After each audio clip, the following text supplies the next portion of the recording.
Tribes பார்வையாளர்களுக்கு வணக்கம். இன்று நம்மோடு இணைந்துள்ள சிறப்பு விருந்தினர் இடதுசாரி செயல்பாட்டாளர் தோழர் நாதன் அவர்கள். வாருங்கள், அவரோடு உரையாடலாம். தோழர் வணக்கம். வணக்கம். இன்றைக்கு சட்டமன்றத்தில் பல்வேறு பரபரப்பான நிகழ்வுகள் நடந்திருக்குது. அதில் பிரதானமான ஒரு முதன்மையான நிகழ்வு அப்படின்னா தனி தீர்மானம்.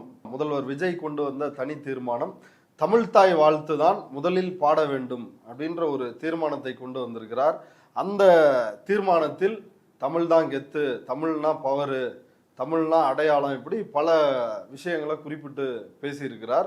தமிழ்னா விருந்தோம்பல், சுருக்கமாக சொன்னா தமிழ்னா கெத்து, தமிழ்னா பவர். தமிழ்நாட்டில் அமைந்திருக்கும் அனைத்து கல்வி நிறுவனங்கள், பல்கலைக்கழகங்கள், அரசு அலுவலகங்கள், பொதுத்துறை நிறுவனங்கள் உள்ளிட்ட பொது அமைப்புகளின் நிகழ்ச்சிகளிலும் நிகழ்வு தொடங்குவதற்கு முன் தமிழ்தாய் வாழ்த்து கட்டாயம் முதலில் பாடப்பட வேண்டும் என தமிழ்நாடு சட்டமன்ற பேரவை ஏகமனதாக தீர்மானிக்கிறது என்ற தீர்மானத்தை நான் முன்மொழிகிறேன். அது மட்டும் இல்லாமல் நம்ம ஏற்கனவே இது குறித்து பேசியிருக்கிறோம். தமிழ்தாய் வாழ்த்து மூன்றாவதாக பாடப்பட்டது மனோன்மணியம் சுந்தரனார் பல்கலைக்கழகத்தில் அப்படின்னு. அப்போ கடுமையாக விஜயை விமர்சித்து நீங்களே பேசுனீங்க, பலரும் விமர்சித்தார்கள். ஆனால் இன்றைக்கு விஜய் இப்படி ஒரு தீர்மானத்தை கொண்டு வந்திருக்காரு. இது ஒரு கெத்தான ஒரு விஷயம் தானே. தமிழினுடைய உரிமையை விஜய் நிலைநாட்டி விட்டார் அப்படின்றது இதன் மூலமா தெளிவா தெரியுது. இது கெத்தா உடான்சா அப்படின்றத நீங்க சபாநாயகர் ஜேசிடி பிரபாகரன் நடவடிக்கையின் மூலமாக புரிஞ்சுக்கலாம். நீங்க இப்ப விஜய் பேசுனது, அவங்க கைதட்டினது, ஆளுங்கட்சி பேசுனது, அதுல இருந்து பார்க்காம பிரபாகரன் இன்னைக்கு என்ன வேலையை பண்ணார்? சபாநாயகர் ஜேசிடி பிரபாகரன் என்ன பண்ணாருன்னா, இந்த தமிழ்தாய் வாழ்த்து தீர்மானம் கொண்டு வர வேண்டிய ஒரு அளவுக்கு இன்னைக்கு நேர்ந்து விட்ட ஒரு துரதிர்ஷ்டம் எதனால வந்துச்சு? மனோன்மணியம் பல்கலைக்கழகத்தை நடத்துறதுனால தான் வந்துச்சு. இதை யாரெல்லாம் சொல்லி பேசுகிறாங்களோ அவங்க தலையில் குட்டி உட்கார வைக்கிறாரு. உதாரணத்துக்கு உயர்கல்வித்துறை அமைச்சர் விஸ்வநாதன் கத்தையாக தயாரிச்சுட்டு பிரிண்ட் அவுட்டோட வராரு.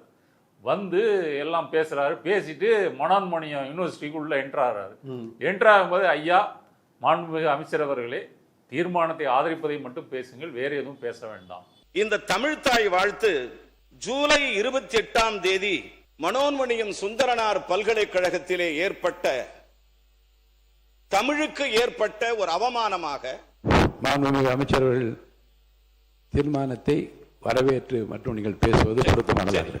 நமது அரசு நிகழ்ச்சிகளில் பாரம்பரியமாக பாடப்பட்டு வந்த நமது தமிழ்தாய் வாழ்த்து பாடல் பின்னுக்கு தள்ளப்பட்டுள்ளது என்பது உறுப்பினர் தீர்மானம் தெளிவாக எந்தெந்த இடங்களில் தமிழ்தாய் வாழ்த்து முதலில் பாடப்பட வேண்டும் என்று சொல்லிய பிறகு பிற செய்திகளை பற்றி பிறகு பார்த்துக் கொள்ளலாம். அதை ஒட்டி வரவேற்று மட்டும் நீங்கள் பேரவைத் தலைவர் அவர்களே. அப்ப இவர்கள் ஆளுநரை பற்றியோ பிஜேபி பற்றியோ ஒன்றிய அரசு பற்றியோ இந்த விவகாரத்துல யாரும் பேசிடக்கூடாது அப்படின்றதுல மிக கவனமா இருக்கிறார் விஜய். எந்த ஒரு சமரசமே இல்லை, தமிழுக்கு தான் முதல் இடம், வெற்றி கழகம் சமரசம் செய்து கொள்ளாது அப்படின்றாரு. எதுல சமரசம் செஞ்சுக்கல? இதுல சமரசம் செஞ்சுக்கிட்டதுனாலதான் இப்போ மனோன்மணியம் சுந்தரனார் பல்கலைக்கழகத்தில் என்னங்க நடந்துச்சு? அந்த துணைவேந்தரே வெளியே பத்திரிகையாளர்களை சந்திச்சு பேட்டி கொடுக்குறாரு. முதல்ல வந்தே மாதரம், ரெண்டாவது தேசிய கீதம், மூன்றாவது தான் தமிழ்தாய் வாழ்த்து. இப்படி தான் நடக்கும். யாராவது பிரச்சனை பண்ணீங்கன்னா கடுமையான நடவடிக்கை எடுக்கப்படும்னு தமிழக அரசிட்ட சம்பளம் வாங்கிட்டு தமிழக அரசின் நிதியினால் நடத்தப்படுகின்ற பல்கலைக்கழகத்தினுடைய துணைவேந்தர் பேசுறாரு. அப்போ அர்லேக்கர் மாளிகையிலிருந்து இதுதான் எங்களுக்கு வந்திருக்கு, இந்த உத்தரவு, இந்த புரோட்டோகால் படி தான் நடக்கும் அப்படின்னு சொல்றாரு. அப்போ இவங்க எங்க போயிருந்தாங்க? ஆளுநரை கண்டிச்சாங்களா? இல்லை இப்போ உதயநிதிக்காக தமிழகம் முழுக்க ஆர்ப்பாட்டம் நடத்தணும்னு புஷி ஆனந்த் பொங்கினார, அன்னைக்கு பொங்காம என்ன பண்ணிட்டு இருந்தாரு? அப்போ இதையெல்லாம் பார்க்கும்போது சபாநாயகர் ஏன் பேச விடலை? அப்போ ஒன்றிய அரசு ஆளுநரை பற்றி யாரும் பேசிடக்கூடாது, பிஜேபி மோடியை பற்றி பேசிடக்கூடாது அப்படின்ற ஒரே காரணத்துக்காகத்தான் இவர்கள் வெறுமனே எந்த அரசியல் காரணமும் இல்லாம இந்த தீர்மானத்தை ஆதரிக்கணும் அப்படின்றது முடிச்சிட்டாங்க. எந்த ஒரு பிரச்சனையுமே இல்ல, தமிழுக்கு முதல் இடம்னு ஒரு தீர்மானம் வருது அப்படின்ற மாதிரி ப்ரொஜெக்ட் பண்ணணும். அடுத்தது தாவேகாவினுடைய ரசிகர் மன்றத்துக்கு எப்படி போய் சேரும் அப்படின்னு சொன்னா, தமிழக வரலாற்றிலேயே முதல் முறையாக தமிழ்தாய் வாழ்த்து பாடணும்னு சொல்லி தளபதி தான் இதை கொண்டு வந்திருக்கிறார் அப்படின்ற முறையில் அவங்க ரீல்ஸ் போடுவதற்கு இது பயன்படும். எப்படி கீர்த்தனா தான் முதல் பெண் அமைச்சர் அப்படின்லாம் அவங்க பொய் பேசினாங்களோ அது மாதிரி கொண்டு போவதற்கு இது பயன்படும். அடுத்தது ராஜ்மோகன் பேசும்போது இப்போ ஆளுங்கட்சி அமைச்சர்களாக இருக்கட்டும், அவங்க மற்ற கூட்டணி அமைச்சர்களாக இருக்கட்டும், இவங்கெல்லாம் பேசும்போது விஜயை துதிப்பாடுகிறார்கள். துதிப்பாடுவதை சபாநாயகர் அனுமதிக்கிறார்.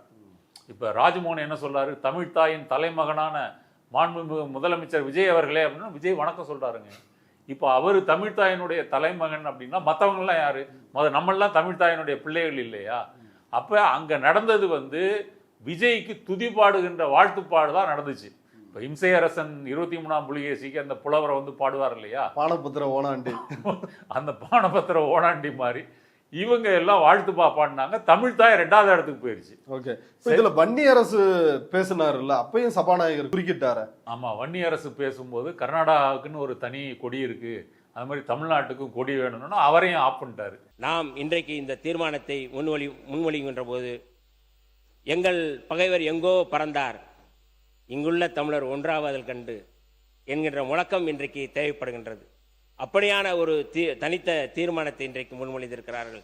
நாம் இந்த சூழலில் நான் சொல்லக்கூடிய ஒரே ஒரு நிறைய நல்ல செய்தி நிறைய சொல்லிட்டீங்க, போதும். ஏன்னா மற்றவர்கள்லாம் பேச நிறைய பேருக்கு வாய்ப்பு அளிக்க வேண்டும். அமைச்சர் அவர்கள் மேதகு பிரபாகரன் அவர்களே இதை வந்து தடுக்கலாமா? இல்லை, அந்த பெயர் கொண்டவர் இல்லை, மேதகு பேரவைத் தலைவர் பிரபாகர் அவர்கள் எதை எந்த நேரத்தில் சொல்ல வேண்டும், இல்லை எதை எந்த நேரத்தில் சொல்ல வேண்டும் என்பதை பிரபாகர் நன்றாகவே அறிந்திருக்கிறார். மேதகு பேரவைத் தலைவர் அவர்களே, என்னுடைய உரைக்கு நீங்க தடை போடலாமா?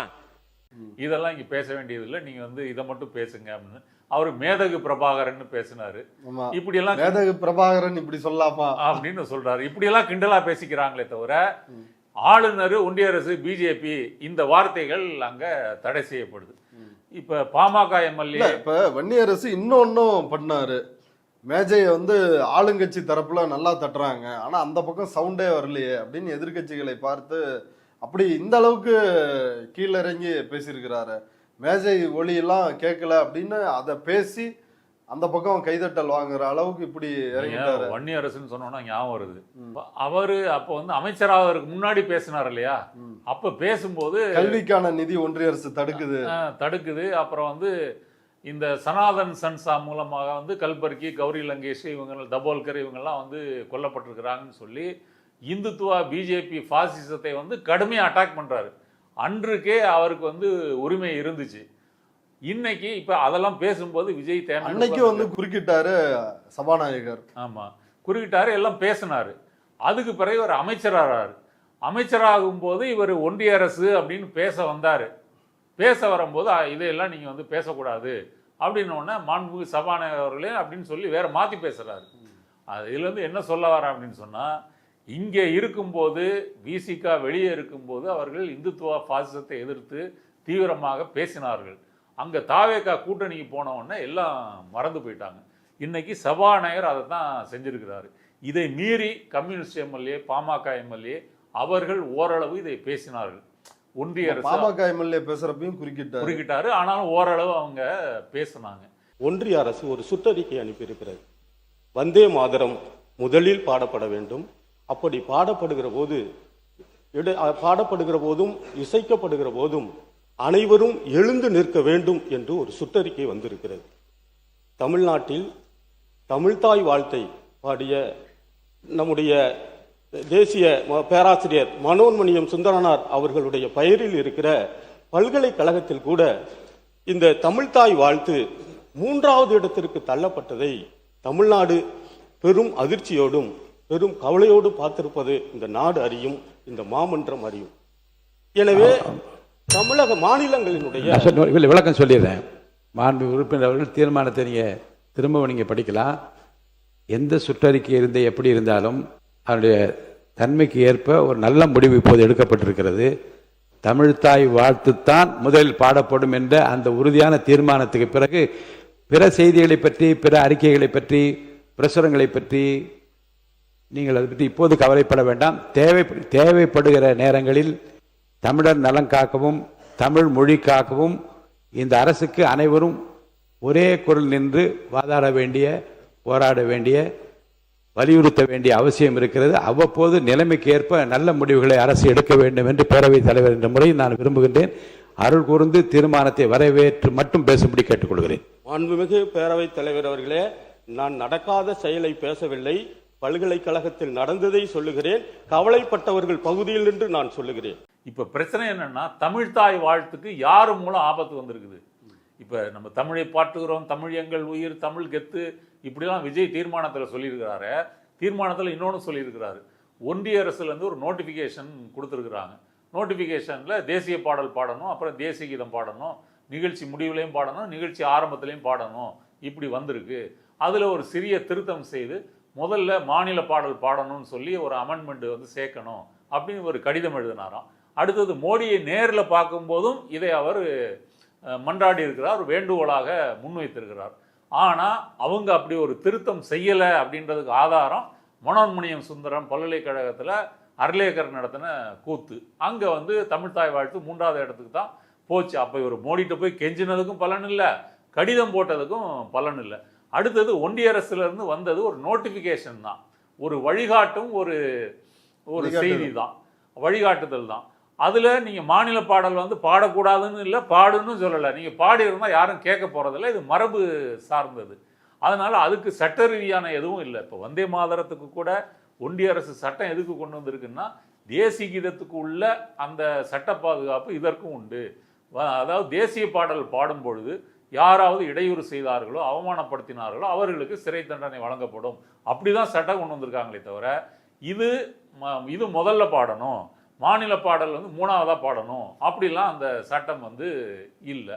அப்போ அவங்க நோட்டிஃபிகேஷன் கொடுத்துருந்தா கூட அதை நீங்கள் ஏற்கனவே இங்கே மரபு இருக்குன்னு சொல்லி இதை செஞ்சுருக்கலாம்.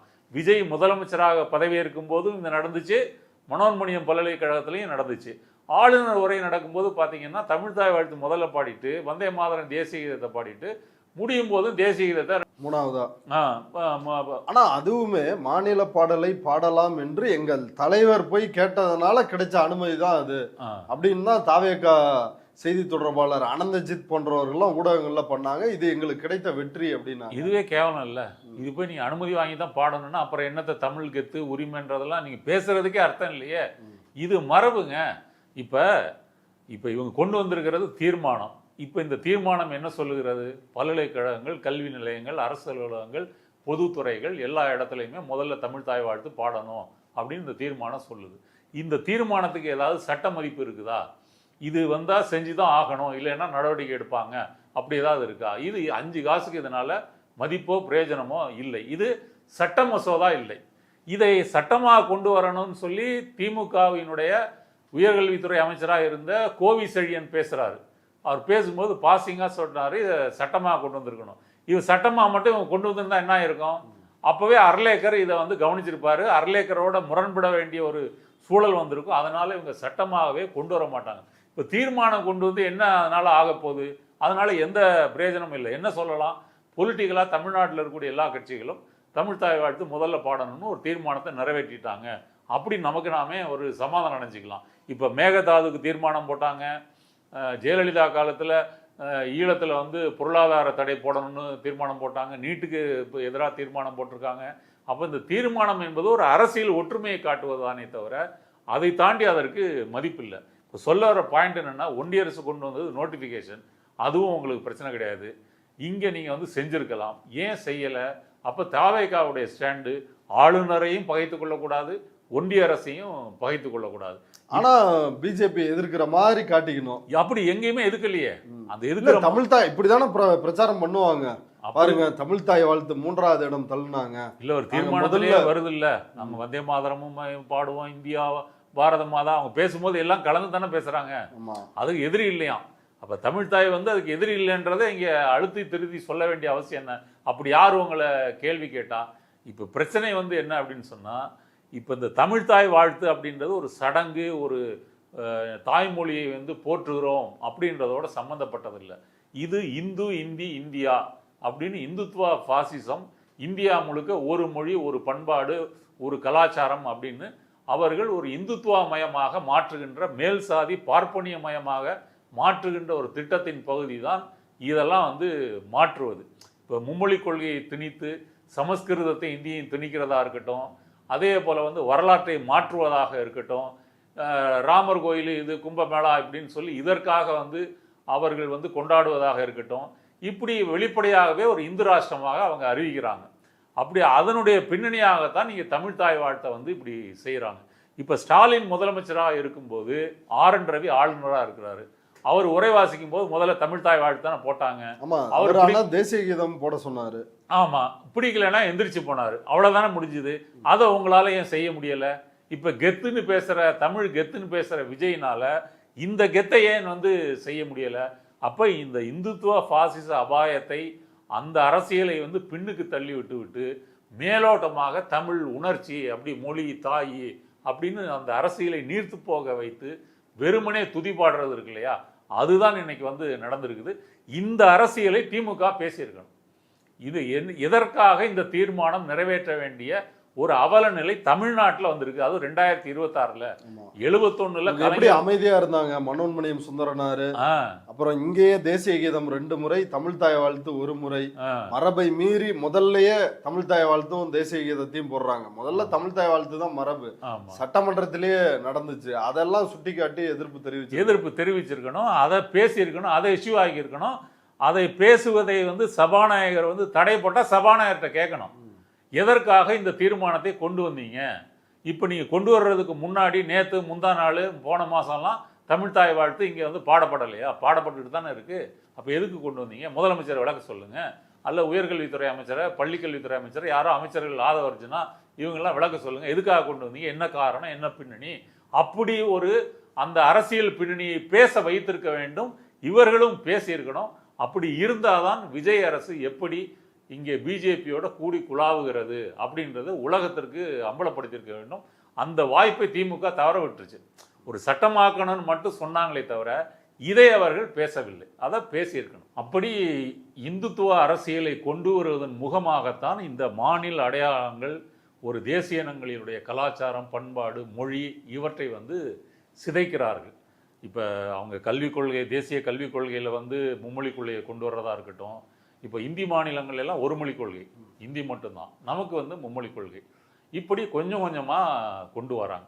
இதை அனைத்து இடங்களிலும் அனைத்து காலங்களிலும் இதை தொடர்ந்து எதிர்ப்பை செலுத்த வேண்டும், இதை எதிர்த்து போராடணும். இல்லை அப்படின்னு சொன்னால் கொஞ்சம் கொஞ்சமாக வந்து இங்கே தமிழுக்கான, இப்போ தமிழ் மொழியில் நம்ம வந்து பேசணும், தமிழ் ஆட்சி மொழி, நிர்வாக மொழி, நீதிமன்ற மொழியாக மாறணும்னு சொல்கிறது ஒரு மக்களுக்கான கோரிக்கை, உழைக்கும் மக்களுக்கான கோரிக்கை.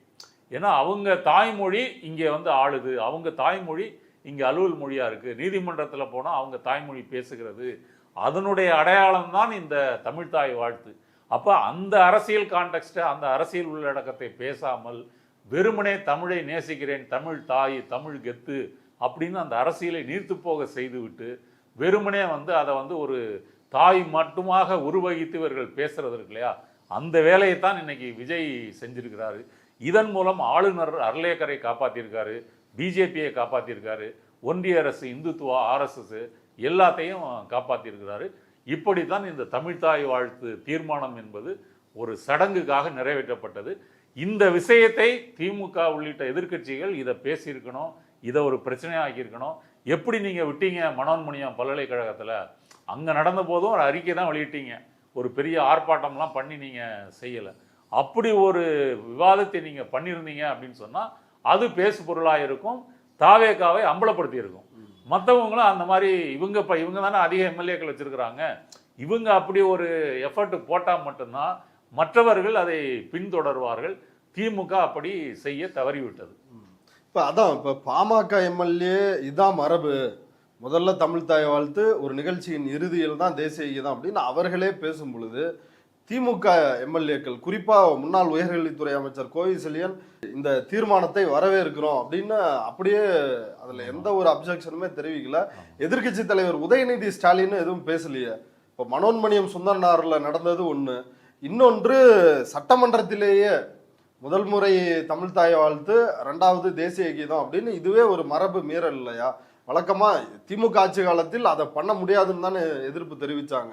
முதல்ல தமிழ் தாய் வாழ்த்து, கடைசியில் தான் தேசிய கீதம், முதல்ல தேசிய கீதம் போட மாட்டோம் அப்படின்னு. இப்போ அந்த புள்ளியில கூட எதிர்க்கட்சி தலைவர் எந்திரிச்சு பேசலை, எதுவுமே செய்யலையே. இதை எப்படி புரிஞ்சுக்கிறது? இல்லை, இப்போ உதயநிதி பேசலைன்றது பிரச்சனை இல்லை. திமுகவை பொறுத்தவரை இல்லை, யாரோ ஒருத்தர் திமுகவினுடைய உறுப்பினர்கள் யாராவது பேசியிருக்கணும்ல. மூத்த உறுப்பினர்களை சொல்றேன். இப்போ திமுகவை பொறுத்த வரைக்கும் ஒருத்தருக்கு வாய்ப்பு கொடுப்பாங்க, எதிர்க்கட்சியிலேருந்து ஒருத்தருக்கு ஒரு சுழற்சி முறையில் கொடுக்குறாங்க. தமிழ்தாய் வாழ்த்துன்றது கல்வி சம்மந்தப்பட்டதுன்றதுனால கோவி செழியனை அவங்க பேச வச்சிருக்கிறாங்க. அப்போ திமுகவினுடைய முடிவை தான் அவர் பேசுகிறார். அவர் பேசுனதில் இதை சட்டமாக்கணும், அப்போ தான் இது வந்து நிரந்தரமாக பாதுகாக்கப்படும் அப்படின்னு சொன்னது வந்து சரி. அதை விரித்து பேசியிருக்கணும். அது ஏன் அதை சொல்லுகிறோம், அது வந்து எப்படி ஆளுநரோ ஒன்றிய அரசோ அதற்கு எப்படி எதிராக இருக்கிறார்கள், நீங்கள் எப்படி கோட்டை விட்டீங்க, நீங்கள் முதலமைச்சராக பதவியேற்கும் போது அது நடந்துச்சு, அதே போல் மனோன்மணியம் சுந்தரனார் பல்கலைக்கழகத்தில் இது நடந்துச்சு அப்படின்றத வலியுறுத்தி பேசியிருக்கணும், விளக்கி பேசியிருக்கணும். ஒரு கால் சபாநாயகர் தடுத்திருந்தா இப்போ எதற்காக இந்த தீர்மானத்தை நீங்கள் கொண்டு வந்தீங்க, என்ன கான்டெக்ஸ்டில் கொண்டு வந்தீங்க, என்ன தேவைக்காக கொண்டு வந்தீங்க, அதை வாதப்பொருள் ஆக்கியிருக்காங்களா, இதெல்லாம் பேசாதீங்க, ஒன்று தீர்மானத்தை ஆதரிங்க, இல்லை அப்படின்னு சொன்னீங்கன்னா எதுக்கு கொண்டு வந்தீங்க அதை விளக்குங்க, முதலமைச்சரை விளக்க சொல்லுங்க, இல்லை மற்ற அமைச்சர்கள் ஆதவர்ஜுனாவோ நிர்மல்குமாரோ விளக்குங்க, எதுக்காக கொண்டு வந்தீங்க. இப்போ யார் வந்து பாடக்கூடாதுன்னு சொன்னா, இப்போ அரசு அலுவலகங்களில் முதல்ல தமிழ்தாய் எழுத்து பாடாமலே இருக்கிறோம், பாடிட்டு தானே இருக்கிறோம். அங்கே பல்கலைக்கழகத்தில் இது பிரச்சனையானதுனால தானே விவாதத்துக்கு வந்தது. அப்போ யார், என்ன காரணம், குற்றம், இதை பற்றி பேசணுமா வேண்டாமா, அதை திமுக வந்து விரிவாக பேசியிருக்க வேண்டும், ஒரு பிரச்சனையாக்கியிருக்கணும். சபாநாயகரை வந்து அதற்கு வந்து விளக்கம் கோரியிருக்கணும், ஆளுங்கட்சி அமைச்சர்கள்ட்ட இருந்து விளக்கம் முதலமைச்சர்கிட்ட இருந்து கேட்டிருக்கணும். அப்படி கேட்டால் மட்டும்தான் மக்களுக்கு உண்மை போய் சேரும். இல்லை அப்படின்னு சொன்னால் இது வந்து எல்லோரும் வந்து ஆதரித்து விட்டார்கள், தமிழ்தாய் வாழ்த்து முதல்ல பாடணுன்றதுல தமிழகமே ஒன்றுபட்டு இருக்குதுன்னா விஜயோட தீர்மானத்தில் இருக்குது. இப்போ ஒன்றுபட்டு இருக்கிறது பிரச்சனை இல்லை, அந்த ஒற்றுமையை குலைக்கும்னா உரிமையை விட்டு கொடுத்தது யார், உரிமையை அவங்க வந்து மேலாதிக்கம் செய்யும் போது பம்மியது யார், அந்த விழாவுக்கு போகாமல் புறக்கணிச்சுட்டு நாங்கள் வந்து எதிர்ப்பு தெரிவிச்சிட்டோம், இப்படி வந்து பம்மாத்து செய்தது யார், இதுதான் இங்கே வந்து கேள்வி. சபாநாயகர் ஜேசிடி பிரபாகர் வந்து நேற்று வந்து ஒரு நிகழ்ச்சியில் கலந்துருக்கிறாரு. ஸ்டெல்லா மேரிஸ் கல்வி நிறுவனம் சார்பில் ஏற்பாடு செய்யப்பட்ட நிகழ்ச்சி.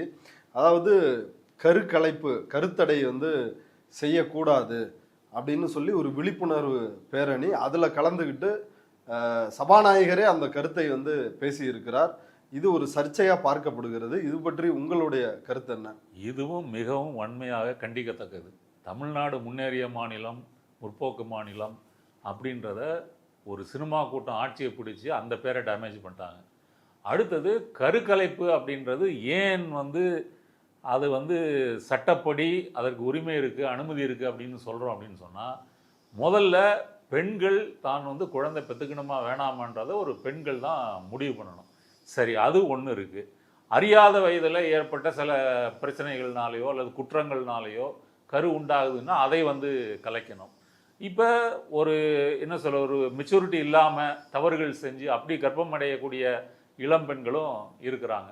இப்போ நீங்கள் அரசாங்கமே 2 குழந்தைகள் அதுக்கு மேலே குழந்தைகள் ஆமாம், நீங்கள் பாதுகாப்பாக இல்லை அப்படின்றதுனால உங்களுக்கு கரு உண்டாவதற்கான வாய்ப்பும் இருக்குது. அப்போ இது இந்திரா காந்தி காலத்தில் குடும்ப கட்டுப்பாடு திட்டம் ஆரம்பித்ததுலேருந்து இந்த கருக்கலைப்பு என்பது இது ஒரு மக்கள் தொகையை கட்டுப்படுத்தும் அங்கமாகவும் இருக்குது. பின்னாடி விவரம் வந்த பிறகு குடும்பம், பெண்களின் உரிமை, அப்புறம் அவங்களுடைய உடல் பாதுகாப்பு சம்பந்தப்பட்டது.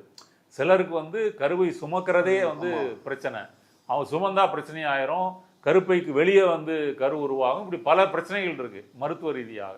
அதனால தான் நீங்கள் வந்து இதை சட்டமாக்கியிருக்காங்க, கருக்கலைப்பு வந்து செய்யலாம் அப்படின்னு சொல்லி. இப்போ இதை தடை செய்தால் என்ன ஆகும்? தடை செய்தால் நம்ம ஹீலர் பாஸ்கர் மாதிரி வந்து இந்த நாட்டு மருத்துவச்சிகள் அவங்கள்ட்ட மீண்டும் மக்கள் போவாங்க, அவங்க அவங்களுடைய பழைய டெக்னிக் இருக்கு இல்லையா, அதை வைத்து செய்வாங்க. அதனால என்ன நடக்கும்?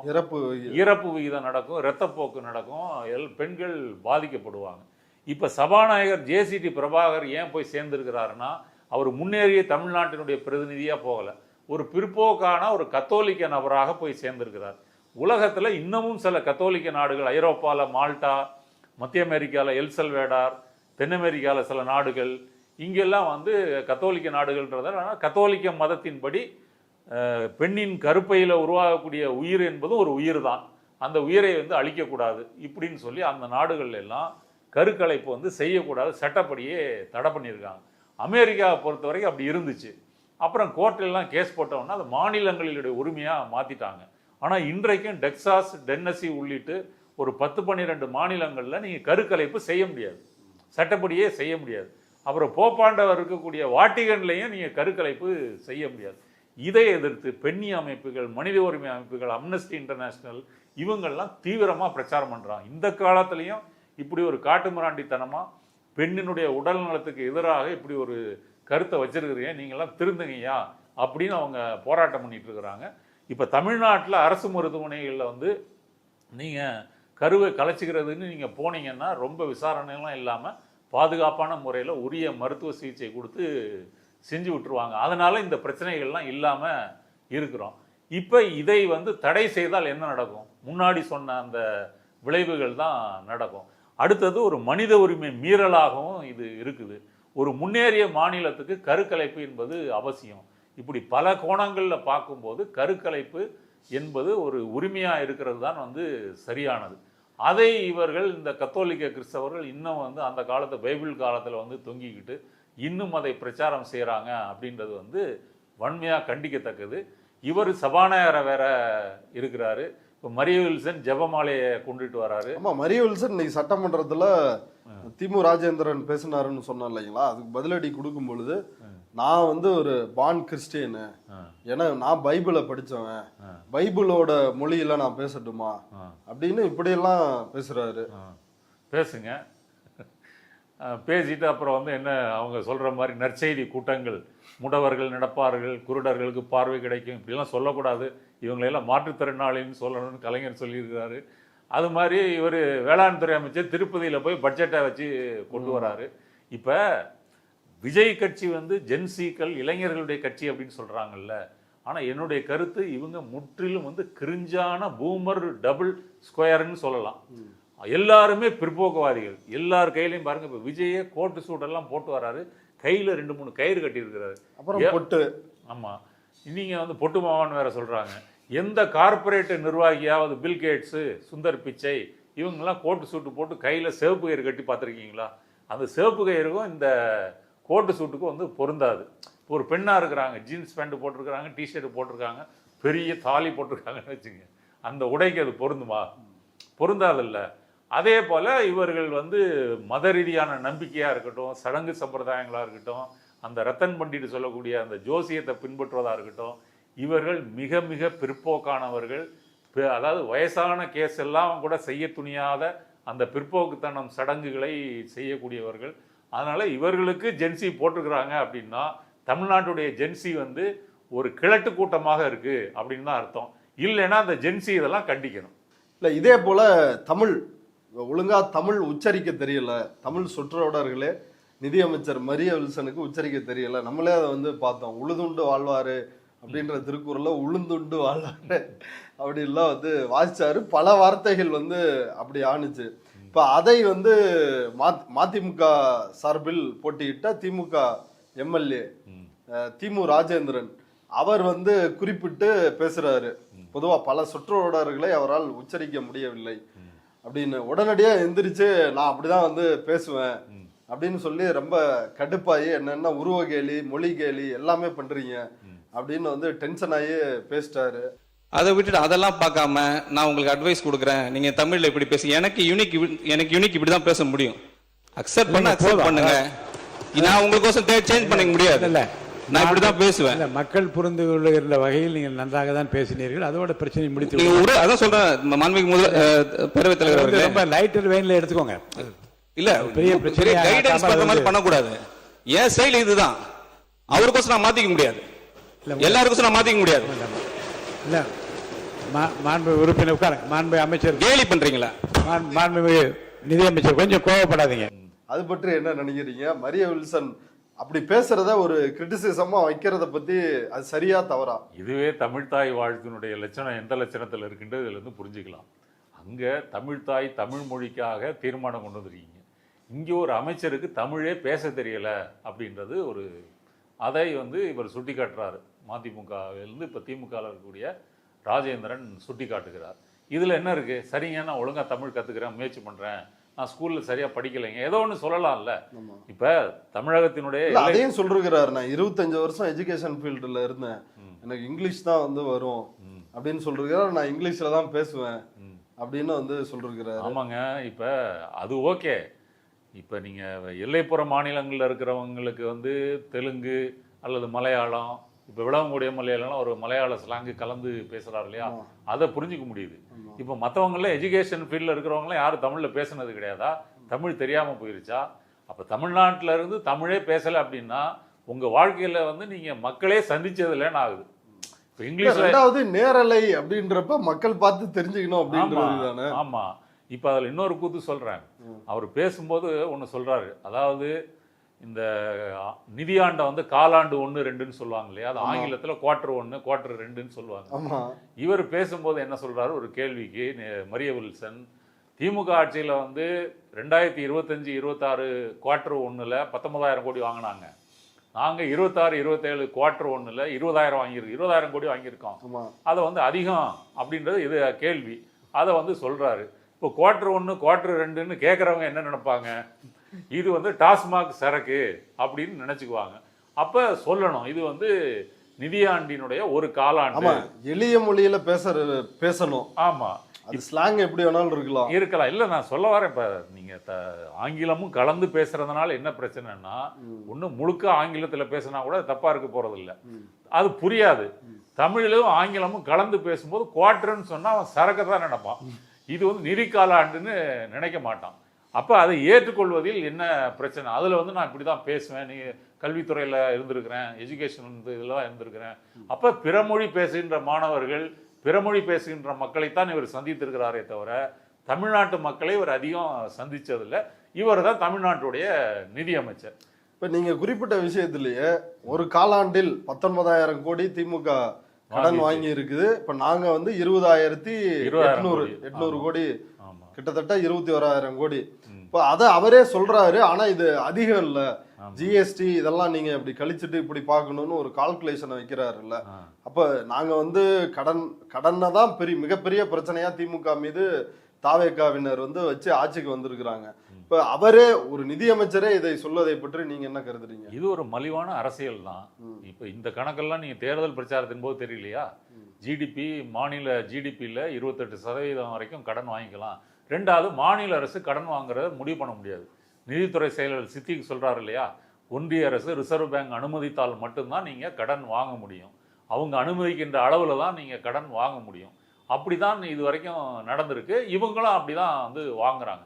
அப்போ தேர்தல் பிரச்சாரத்துக்காக எடப்பாடியா இருக்கட்டும் இல்லது விஜயா இருக்கட்டும், இவங்க ஏதோ திமுக வந்து தமிழ்நாட்டு மக்களின் மீது கடனை சுமத்தி நிறைய கோடி கணக்கில் வந்து 10 லட்சம் கோடி வாங்கிட்டாங்க அப்படின்னு சொல்லி இவர்கள் ஏமாத்தியிருக்காங்க. இன்னைக்கு ஆட்சிக்கு வந்த பிறகு இவரும் கடன் வாங்கி தானே செய்ய முடியுது, அப்படித்தான் செய்ய முடியும். அதில் வந்து உங்களுடைய பொருளாதாரம் வளர்ந்திருக்கிறது, ஜிடிபி வளர்ந்திருக்கிறது, அந்த அளவை வைத்து பார்க்கும்போது கடன் வந்து அதிகம் வாங்கலாம். அப்படி விளக்கமளித்திருந்தால் அது நியாயமானது. போன வருஷத்தை விட இந்த வருஷத்துடைய ஜிடிபி அதிகம், அதனால நாங்கள் 1000 கோடி அதிகமாக வாங்கியிருக்கிறோம் அப்படின்னு வந்து சொல்லணும். இதெல்லாம் அவருக்கு வந்து தெரியுமானே நமக்கு தெரியல. அப்போ பொலிட்டிக்கலாக திமுகவை தாக்கணும் தெரியுன்றாரு ஆதவர்ஜுனா. நீங்க எல்லா உறுப்பினர்களும் வந்து எங்க நிதியமைச்சர்கிட்ட கிளாஸ் எடுத்துக்கோங்க, அவர் பாடம் எடுப்பார், வந்து கத்துக்கிட்டு போங்கன்றாரு. என்ன தெரியும் அவங்களுக்கு? ரீல்ஸ் போட தெரியும், அதிகாரிகள் எழுதி கொடுத்ததை படிக்க தெரியும், அதை தாண்டி சொந்த முறையில் அவர்களுக்கு என்ன தெரியும்? அப்படிலாம் ஒன்றும் தெரியாது. ஓகே, இப்போ அடுத்து வந்து இன்றைக்கு விவசாயிகளுக்கு ஒரு முக்கிய அறிவிப்பை முதலமைச்சர் விஜய் வந்து வெளியிட்டிருக்கிறாரு. சன்ன ரக நெல்லுக்கு குவிண்டாலுக்கு 289 ரூபா அதிகமும், பொது ரக நெல்லுக்கு வந்து குவிண்டால் ஒன்றுக்கு 159 ரூபாய். அதாவது ஒரு குவிண்டாலுக்கு வந்து சன்ன ரக நெல்லுக்கு 2750 ரூபா, பொது ரக நெல்லுக்கு 2600 ரூபாய் வழங்கப்படும் அப்படின்னு சொல்லி முதலமைச்சர் அறிவிச்சிருக்கிறாரு. இது வரலாற்றிலேயே இதான் முதல் முறை அப்படின்னு அவரும் சொல்றாரு, மற்ற அமைச்சர்களும் இதை பாராட்டி பேசுறாங்க. ஆனா திமுக தரப்புல MRK பன்னீர்செல்வம் முன்னாள் வேளாண் அமைச்சர் அவர் சொல்றாரு, நீங்க வாக்குறுதியை நிறைவேற்றவில்லை அப்படின்னு குற்றஞ்சாட்டி பேசியிருக்கிறாரு. அது பற்றி என்ன நினைக்கிறீங்க? வாக்குறுதி எவ்வளவு கொடுத்துருக்குறாங்க? கரும்புக்கு 4500, ஒரு குவிண்டாலுக்கு 4500, நெல்லுக்கு 3500, சன்ன ரக அரிசிக்கு 3500, மொத்தமா 3500 நாங்க கொடுப்போம் சொல்லியிருக்காரு. இப்போ அந்த அமௌண்ட் கொடுக்கல. இப்போ இதுல இவங்க போட்டி போடுறாங்கன்னா, திமுக ஒரு வருஷத்துல 159 ரூபா கொடுத்துச்சு, நாங்க அதை விட அதிகமாக கொடுத்துருக்குறோம், இது வரலாற்றில் முதல் முறை, இப்படி சொல்லி அதை ஒப்பிட்டு தான் பார்க்குறாங்களே தவிர, கொடுத்த வாக்குறுதியின்படி 4500 ரூபா கொடுக்கணும்ல, அதை பத்தி சொல்லல. வேளாண் கடன் தள்ளுபடியும் அப்படிதானே ஆச்சு? அதே மாதிரி தான் ஆச்சு. எல்லா விவசாயிகளுக்கும் வேளாண் கடன் தள்ளுபடி, அதாவது 5 ஏக்கருக்கு உள்ள வச்சிருக்கிற எல்லாருக்கும் தள்ளுபடி, அதுக்கு மேல வச்சிருந்தாங்கன்னா 50,000 தள்ளுபடி. அப்படியும் செய்யல. இன்னைக்கும் விவசாயிகள் 75,000 வரைக்கும் தான் எக்ஸ்டென்ஷன். அதுவும் எதிர்ப்பு வந்தது பிறகு 50,000 75,000ன்னு உயர்த்தினாங்க. இப்ப விவசாயிகள் போராடிட்டு இருக்கிறாங்க. அப்ப தேர்தல் வாக்குறுதிகளை கொடுத்து விட்டு இப்ப நீங்க இப்ப பட்ஜெட்லயே அவங்க சொல்லியிருக்கிற எல்லாமே வந்து பாத்தீங்கன்னா எத்தனை பயனாளிகள் அப்படின்றது பாத்தீங்கன்னா இருக்காது. எத்தனை பயனாளிகளுக்கு தங்க மோதிரம் கொடுக்க போறீங்க, எத்தனை பயனாளிகளுக்கு அந்த பட்டுப்புடவையும் 1 பவுன் தங்கமும் கொடுக்க போறீங்க, இப்படி பார்த்தீங்கன்னா அதில் இருக்காது. அந்த ஒதுக்கப்பட்ட தொகையை நீங்கள் வகுத்து பார்த்தீங்கன்னா இப்போ 6 லட்சம் பெண்களுக்கு தமிழ்நாட்டில் கல்யாணம் நடக்குதுன்னு சொன்னால் இவங்க 2 லட்சம் பெண்களுக்கு தான் கொடுக்க முடியும்னு கணக்கு வருது. அப்போ அந்த எண்ணிக்கையை சொல்லாமல் இவ்வளவு ரூபாயை ஒதுக்கி இருக்கிறோம். அதே மாதிரி தான் இதுவும் தேர்தல் வாக்குறுதி நாங்கள் 4,500 சொல்லியிருந்தோம். இப்போ இவ்வளவு கொடுத்துருக்குறோம், 3,700 ரூபா கொடுத்துருக்குறோம். இப்போ 800 ரூபா இடிக்குது, அதை நாங்கள் விரைவில் வந்து உயர்த்துவோம், அப்படி ஏதாவது சொல்லணும். அதை சொல்லாமல் திமுக 159 ரூபா கொடுத்துச்சு, நாங்கள் அதை விட அதிகமாக கொடுத்துருக்குறோம், எவ்வளோதான் நிதி தட்டுப்பாடு இருந்தாலும் அப்படின்னு சொல்கிறாங்க. அப்போ இதுக்கு வந்து உரசி பார்க்கறது வந்து திமுக தான். தங்களுடைய தேர்தல் வாக்குறுதி எதுவும் இல்லை. அவங்க கொடுத்த அந்த 400 சில்லற வாக்குறுதி இருக்கு இல்லையா, அதை இவர்கள் மறந்து விட்டார்கள். அது தேர்தலில் வாக்கு வரணுன்றதுக்காக அள்ளி வீசப்பட்டது. இப்போ $1 ட்ரில்லியன் நாங்கள் கொண்டு வருவோம்னு திமுக சொல்லிச்சா, சரி 1.5 மாத்து அப்படின்னு. 1.5னா எத்தனை சைபர்ன்றது கூட விஜய்க்கு தெரியாது. மகளிர் உரிமை தொகை 2,500 போடு. பஸ் இங்க மாநகர பேருந்து மட்டுமா, முழு தமிழ்நாட்டுக்கும் விடு. அப்புறம் நீங்க 1000 அப்படிலாம் எதுவுமே இப்ப வரைக்கும் நடக்கலையே, ஒண்ணுமே நடக்கலையே. ஆமா, பொதுவா ஒரு அரசு அமையறப்ப ஏதாவது ஒரு முக்கிய 4 வாக்குறுதியை வந்து நிறைவேற்றி அப்படி மக்கள்கிட்ட வந்து ஒரு நன்மதிப்பை பெறுவாங்க. ஆமா, அப்படி எதுவுமே நடக்கல. இவங்க கொடுத்த அந்த 200 யூனிட் மின்சாரம் ஃப்ரீ அப்படின்றது என்னாச்சு, எல்லாருக்கும் மின் கட்டணம் ஏறி போச்சு. 3 மடங்கு 4 மடங்கு மின் கட்டணம் ஏறி போச்சு. மின்வெட்டு வேற, இப்படி கெட்ட பேர் தான் வந்திருக்குதே தவிர இவர்கள் கொடுத்திருக்கிற எந்த சமூக நல திட்டமும் இன்னும் அவர்கள் வாக்குறுதியை அமல்படுத்தாத நிலைமை தான் இருக்கு. ஓகே, காவிரி குண்டாறு திட்டம்னு நினைக்கிறேன். இன்னைக்கு ராஜேந்திரன் எம்எல்ஏ ஏற்கனவே 2014 ஜெயலலிதா அவர்கள் வந்து 6,000 கோடி வந்து ஒதுக்குனாங்க இணைக்கிறதுக்கு. இப்ப நீங்க வந்து 184 கோடி தான் வந்து நதிகள் இணைப்புக்கு வந்து அந்த காவிரி குண்டாறு திட்டத்துக்கு வந்து நீங்க ஒதுக்கி இருக்கிறீங்க. இப்ப இன்னும் எதிர்காலத்துல இந்த இவ்வளவுதான், ஆனா அந்த திட்டத்தை செயல்படுத்த 16,000 கோடி தேவைப்படும் அப்படின்னு வந்து சொல்றாரு. உடனடியாக ஆதவ அர்ஜுனா எந்திரிச்சு இது வந்து ஒரு ஆரம்ப கட்ட ரிப்போர்ட் தான் இது அப்படின்னு சொல்லி உடனே மழுப்புறாங்க. இதுலயும் அதே மாதிரியான ஒரு அப்ரோச் தானே வச்சிருக்கிறாங்க.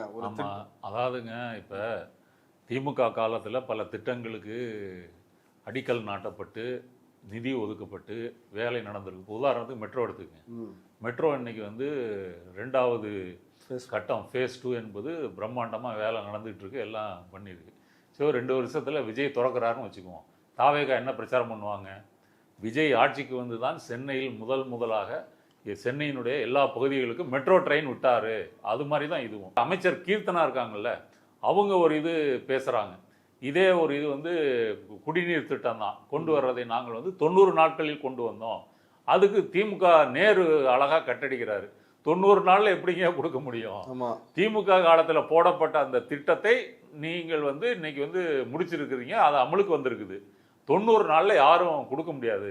அப்படி நீங்க 90 நாள்ல சாதனை பண்ணிட்டீங்கன்னா அது ஒரு மிகப்பெரிய சாதனை அப்படின்னு சொல்லி வஞ்ச புகழ்ச்சி அணி மாதிரி வந்து கிண்டல் பண்றாரு.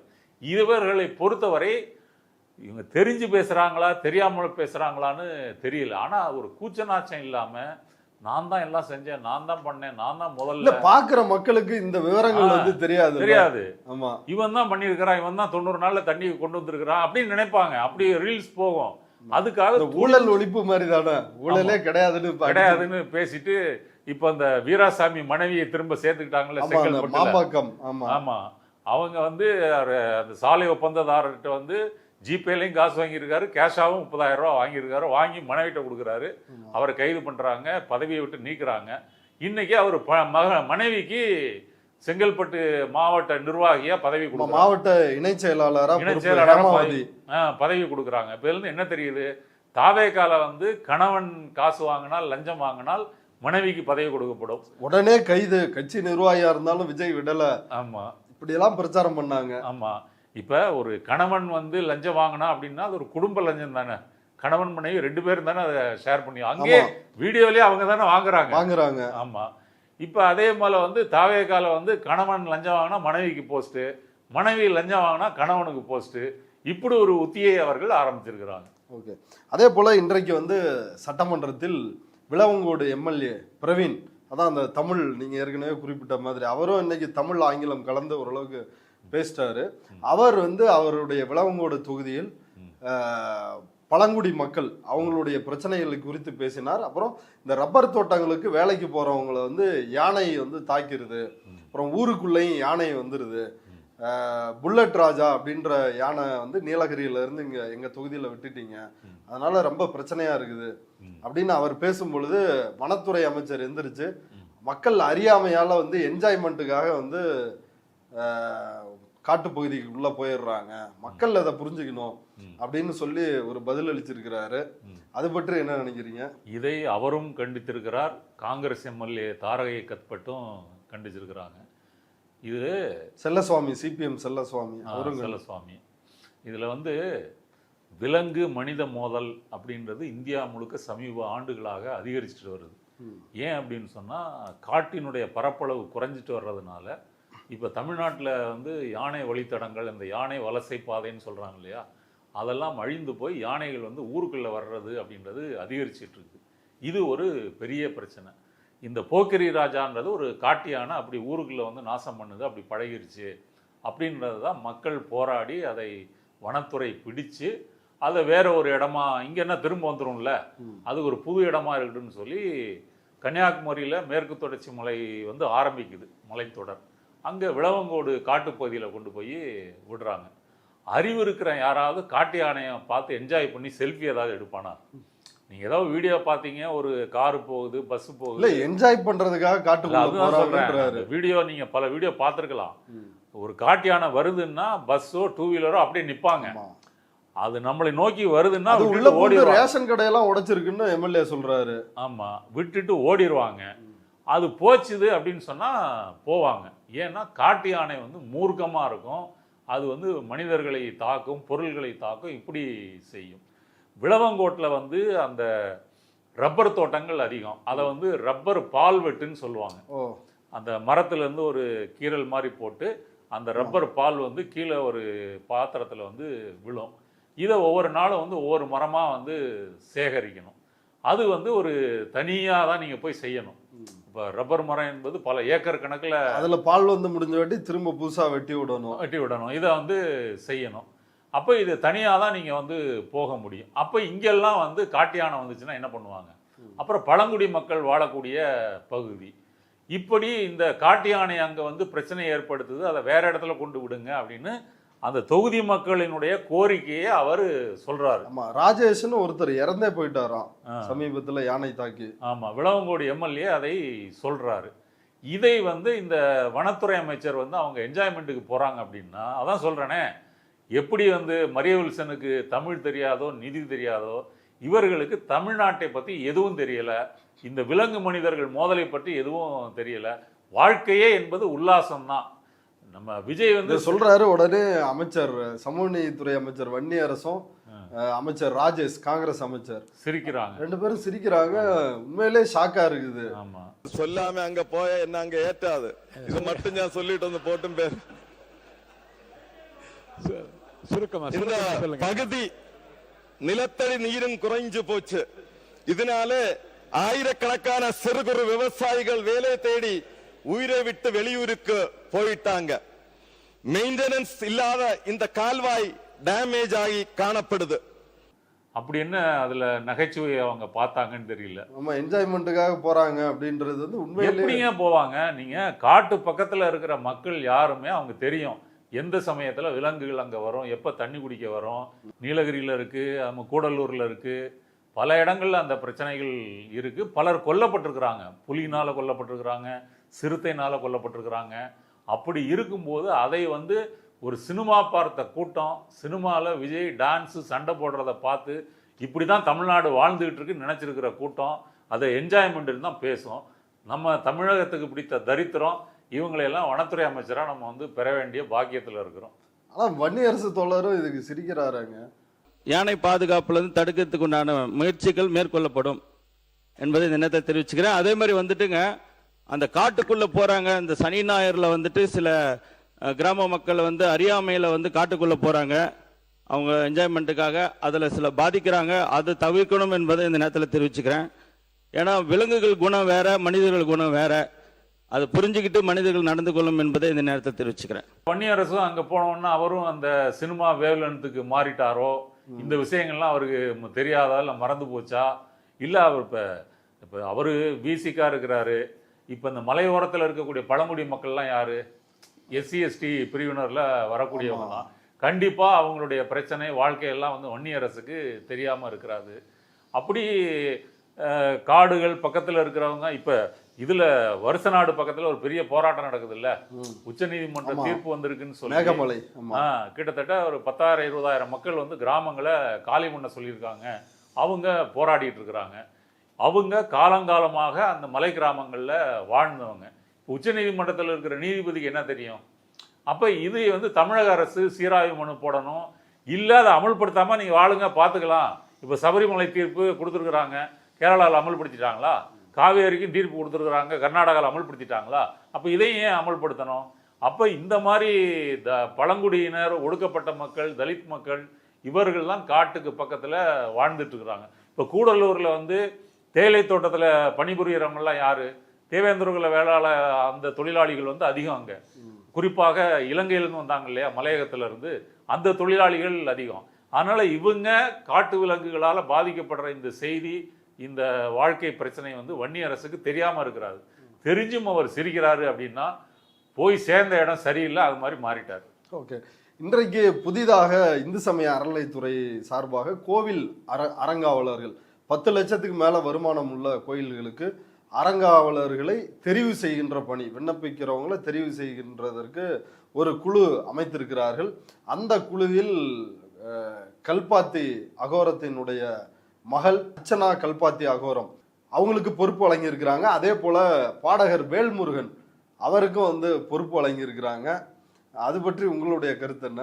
பாடகர் வேல்முருகன் இப்போ அந்த பாட்டில் முருகன் இடத்துல எல்லாம் விஜயை போட்டு தளபதின்னு போட்டு அவர் மேடையிலேயே பாடினாரு. இதை நம்ம அர்ஜுன் சம்பத்தோ ஏதோ இந்து அமைப்புகளில் எதிர்ப்பு தெரிவித்தாங்க. முருகனே இழிவுபடுத்திட்டீங்களா அப்படின்னு ஒன்று. அப்படிலாம் இழிவுபடுத்துகின்ற எண்ணம் இல்லைன்னு அவர் சொன்னார். அதற்கு கிடைத்த பரிசு தான் அவருக்கு பதவி. இந்த குழு என்பது மரபுசாரா அறங்காவலர்களை தெரிவு செய்யக்கூடிய குழு. இதில் ஆதீனம் இருக்கிறாரு, ஓய்வு பெற்ற நீதிபதி இருக்கிறாங்க, ஆன்மீக சொற்பொழிவாளர் சுமதி, இவங்கெல்லாம் இருக்கிறாங்க. இதை புரிஞ்சுக்க முடியுது. ஏதோ ஒரு வகையில் இவங்க கோவிலோட சம்மந்தப்பட்டவங்க. வேல்முருகன் கூட ஆன்மீக பாட்டு பாடுறாரு அப்படின்ற கணக்கில் அது கூட ஓகே, விட்டுருங்க. இப்போ இந்த அர்ச்சனா கல்பாத்திக்கு இதுக்கு என்ன சம்பந்தம்?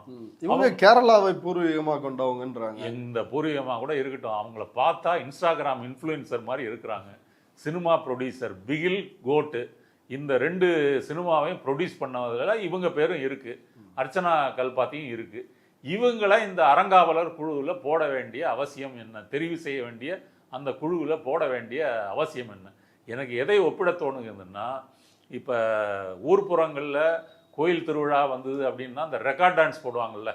இப்போ இந்த ரெக்கார்ட் டான்ஸுக்கும் ஆன்மீகத்துக்கும் ஏதாவது சம்மந்தம் இருக்கா? இல்லை. ஆனால் வந்து அந்த ஊர் கோயில் திருவிழாக்களுக்கு வீட்டுக்கு வீடு வந்து வரி வசூலிப்பாங்க. 5,000 ரூபா, 1000 ரூபா, 10,000 ரூபா, இப்போல்லாம் அதிகமாகவே வசூல் பண்ணுறாங்க. வசூல் பண்ணி நடக்கும். ஆனால் இளைஞர்களுடைய ஒரே கோரிக்கை வந்து ரெக்கார்ட் டான்ஸ் தான். நம்ம இந்த இவங்க சிவகார்த்திகேயன் சூரிய நடித்த படம் என்ன இருக்குது, திண்டுக்கல் ரீட்டா, அது திண்டுக்கல் ரீட்டா இருக்குல்ல, அது என்ன படம்? அது வருத்தப்படாத வாலிபர் சங்கம். வருத்தப்படாத வாலிபர் சங்கத்தினுடைய கோரிக்கையே கோயில் திருவிழாவில் வந்து திண்டுக்கல் ரீட்டாவினுடைய ரெக்கார்ட் டான்ஸ் தான் வேணும் அப்படின்னு சொல்லி. இப்படி ஆன்மீகத்தில் ரெக்கார்ட் டான்ஸ் வந்து கலந்துருக்கு.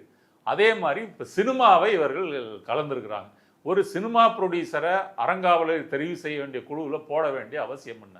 அப்போ விஜயை பொறுத்த வரைக்கும் தமிழ்நாடு அப்படின்றது இன்னைக்கு நம்ம தன்னுடைய சொத்து. நம்ம வந்து மன்னருக்கு இதுக்கு முன்னாடி வந்து யாரெல்லாம் வந்து வாழ்த்துப்பா பாடிய புலவர்களோ அந்த புலவர்களுக்கு பதவிகளை அள்ளி வழங்குறாரு. இப்போ டெல்லி சிறப்பு பிரதிநிதி யாரு? Jananayagan producer. Venkat K Narayana. Venkat K Narayana. அடுத்தது இந்த ஒளிப்பதிவாளர், அவர் பேர் என்ன? மனோஜ் பரமஹம்சா, பீஸ்ட் பட ஒளிப்பதிவாளர். அவர் தரமணி பிலிம் இன்ஸ்டிடியூட்டுக்கு தலைவர். அடுத்தது நம்ம ரூட் மாஃபியா ஜெகதீஷ், அவரு லியோ பட ப்ரொடியூசர், அவர் தனி செயலாளர். இப்படி தன்னை சினிமாவை அர்ச்சனா, இப்ப மிச்சம் இருக்கிறது த்ரிஷா. இப்ப த்ரிஷாவுக்கு திருச்சி கிழக்குல வாய்ப்பு கொடுப்பாரா, அடுத்தது துணை முதலமைச்சர் ஆகுவாரா அப்படின்றதெல்லாம் நம்ம பொறுத்திருந்தான் பார்க்கணும். அதாவதுங்க, இதுவும் எம்ஜிஆருடைய பேட்டர்ன் தான். எம்ஜிஆர் இங்கே ஆட்சிக்கு வந்த பிறகு ஜேபிஆரா நமக்கு செக்யூரிட்டியா இருந்தாரு. அந்த காலத்துல அதுக்கு பேர் அடியாளு. இவருக்கு இந்த நிலத்தை ஒதுக்கு, மியாட்டா அவருக்கு இதை ஒதுக்கு அப்படின்னு எல்லாம் அள்ளி வழங்கினாரு. யாரெல்லாம் தன்னுடைய அம்பிகாராதா இவங்க எல்லாருக்குமே அள்ளி வழங்கினார். அப்படிதான் இன்னைக்கு சென்னையில் இருக்கக்கூடிய பல ஏரிகள் ஒழிக்கப்பட்டு எம்ஜிஆரினுடைய ஆதரவாளர்களாக அல்லது அவர்களுடைய பினாமியா இருந்தவர்களுக்கெல்லாம் அந்த சொத்து போயிருக்கு. அதே மாதிரி இன்னைக்கு விஜயும் தமிழ்நாடு தன்னுடைய சொத்து எல்லாம் என்ஜாய் பண்ணுங்கன்னு இந்த சினிமா கூட்டத்துக்கு அள்ளி வழங்குறாரு. இப்போ ஆன்மீகத்தினுடைய லட்சணம் இப்படி தான் இருக்கு. இப்போ பிகில் படத்துலையும் கோட் படத்துலையும் அந்த படம் எப்படி வெற்றி பெறணும், எப்போ குத்துப்பாட்டு வரணும், எப்போ ஸ்ட்ரெண்ட் வரணும், எப்படி அது காட்சிகள் இருக்கணும், இதை பற்றியெல்லாம் ஆட்சி செஞ்சவங்களுக்கு கோயில் அறங்காவலரை பற்றிலாம் என்ன தெரியும்?